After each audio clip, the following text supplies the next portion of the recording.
आज आपण आलू मटार म्हणजे हिरव्या वाटाणांनी बटाट्याची भाजी अगदी साध्या सोप्या पद्धतीने कोणत्याही प्रकारची चटणी, पेस्ट वगैरे न वापरता साध्या सोप्या पद्धतीने बनवणार आहोत. घरामधीलच मसाले आपण तेच वापरतो, तेच वापरणार आहोत. पण बनवण्याची पद्धत थोडी वेगळी करणार आहोत, ज्यामुळे ही भाजी चवीला अप्रतिम लागते. तुम्ही बघू शकता किती जबरदस्त टेस्टी अशी ही भाजी झालेली आहे आणि असे दाटसर अशी रस्सेदार भाजी झालेली आहे. तर कोणतंही वाटण वगैरे न वापरता या पद्धतीने आपण यामध्ये एक साहित्य मिक्स केलं की भाजी होते तयार. तर ते कसं आणि कशी बनवायची तेही आपण पाहणार आहोत. तर सर्वप्रथम बघा मी पॅनमध्ये 2 चमचे तेल घेतले, त्यानंतर 2 मध्यम आकाराचे कांदे एकदम बारीक चिरून घेतलेले आहेत. बघू शकता जेवढं होईल तेवढं तुम्हाला बारीक चिरून घ्या किंवा मग चॉपरमधून बारीक करून घेतलात तरी चालेल. तर आता मध्यम गॅसवरती आपण हे कांदे चांगला असा तो लालसर होईपर्यंत भाजून घेणार आहोत. गॅस इथे मध्यमवरतीच ठेवायची आहे. यामध्ये आपण कुठल्याही प्रकारचं वाटण वगैरे न वापरता बनवणार आहोत. तर एकदा नक्की बनवून बघा, चवीला अप्रतिम लागते. तुमचा वेळही वाचेल आणि चविष्ट एकदम भाजी जशी हॉटेलमध्ये ढाब्यामध्ये मिळते तशी तुम्ही घरच्या घरी बनवू शकता. आता कांदा बघा थोडासा गुलाबीसर झाल्यानंतर यामध्ये घालणार आहोत आलं आणि लसूण. तर इथे मी पेस्ट न करता किसून घेतलेली आहे. ताजी किसून आलं आणि लसूण घातलं ना की चव खूप छान लागते.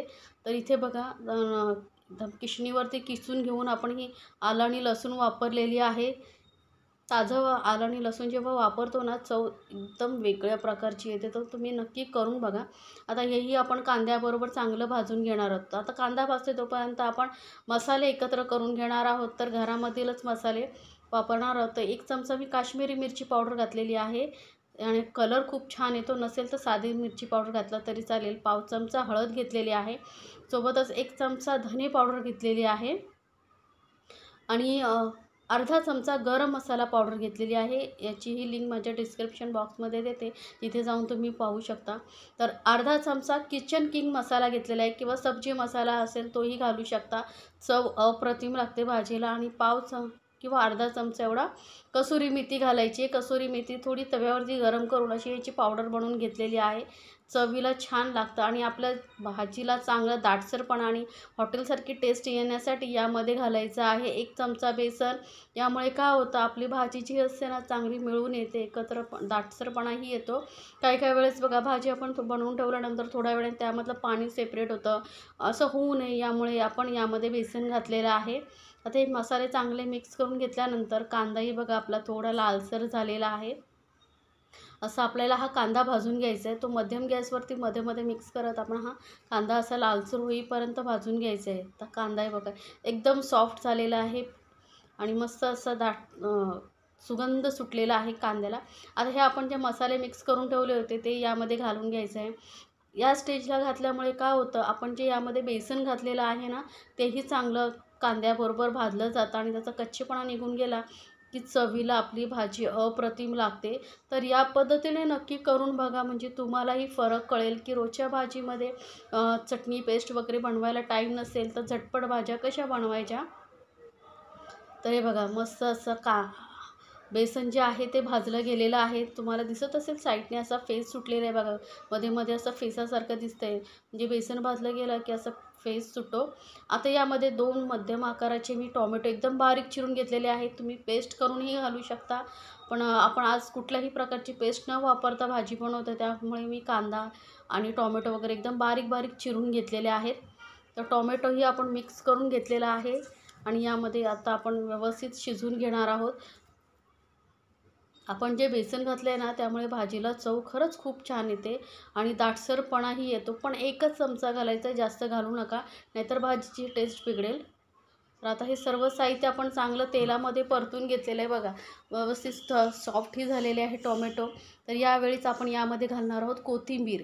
कोथिंबीर यावेळेस फोडणीमध्ये घालून बघा, चवीला खरंच खूप छान लागते भाजी. तर थोडी जरा जास्त घातलेली आहे कोथिंबीर. तो कोथिंबीर घालूनही आपण व्यवस्थित मिक्स करून घेणार आहोत. आता यामध्ये आपण घालणार आहोत, मी 2 मोठ्या आकाराचे बटाटे असे चौकोनी फोडीमध्ये करून घेतलेले आहेत, ते घालून घेतो आहे. आता हे भाज्यांचं प्रमाण तुम्ही तुमच्या आवडीनुसार कमी जास्त करू शकता. अर्धा वाटी मी इथे हिरवे मटार घेतलेले आहेत, ताजे मटार घेतलेले. तुम्ही फ्रोझन मटार घालत असाल तर मग बटाटे थोडे शिजल्यानंतर तुम्ही यामध्ये फ्रोझन मटार घालू शकता. तरी मी ताजे मटार घेतलेत, त्यामुळे मी दोन्ही एकत्र घातलेले आहेत. आता व्यवस्थित आपण मिक्स करून घेऊया. तर रेसिपी जर तुम्हाला आवडत असतील माझ्या, तर चॅनलला लाईक्स, कमेंट्स आणि सबस्क्राईब करायला विसरू नका. सोबतच बेल आयकॉनवरती नक्की क्लिक करा, म्हणजे माझ्या नवीन रेसिपीची नोटिफिकेशन लगेचच तुमच्यापर्यंत पोहोचेल. आता भाजी मिक्स करून झाल्यानंतर यामध्ये गरम पाणीच घालायचं. चांगलं पाणी एकदम मस्त गरम असलं पाहिजे. यामुळे काय होतं, एकतर भाजीची चवही चांगली येते आणि भाजीही लवकर शिजते. थंड पाणी घातलात तर आता आपण कसं भाज्या वगैरे मसाले परतून घेतल्यामुळे जे गरम भाज्या वाटप वगैरे झालेलं असतं भाज्या, त्यामध्ये थंड पाणी घातलं की त्याचं टेम्परेचर डाऊन होतं आणि मग भाजी शिजायलाही खूप वेळ लागतो आणि भाजीची चवही बिघडते. त्यामुळे गरम पाणी घालून घ्यायचं आहे. तर थोडंसं पाणी मला कमी वाटतं आहे भाज्या आपल्या शिजण्यासाठी, त्यामुळे मी अजून जे उरलं होतं ते पाणी अजून घालून घेतलं आहे. साधारण एक छोटा ग्लास एवढं मी पाणी घेतलं होतं, तेवढं पूर्ण मी घालून घेतलेलं आहे. आता व्यवस्थित मिक्स केल्यानंतर यामध्ये आपण घालणार आहोत चवीनुसार मीठ. आता ही भाजी तुम्ही डायरेक्ट कुकरमध्येही बनवू शकता. 2 शिट्यांमध्ये भाजी तुमची तयार होऊ शकते. पण पॅनमध्येही फक्त 10 मिनिटामध्ये तुमची भाजी तयार होईल. तर या पद्धतीने नक्की बनवून बघा. तर व्यवस्थित मिक्स केल्यानंतर याला आपण झाकून एकदम मध्यम गॅसवरती आपण ही भाजी शिजत ठेवणार आहोत. साधारण 7-8 मिनिटामध्ये ही भाजी आपली शिजून तयार होईल. तर मध्ये मध्ये आपण बघा मिक्स करून बघूया, म्हणजे काय होईल, भाजी आपली सर्वत्र एकसमान शिजली जाईल.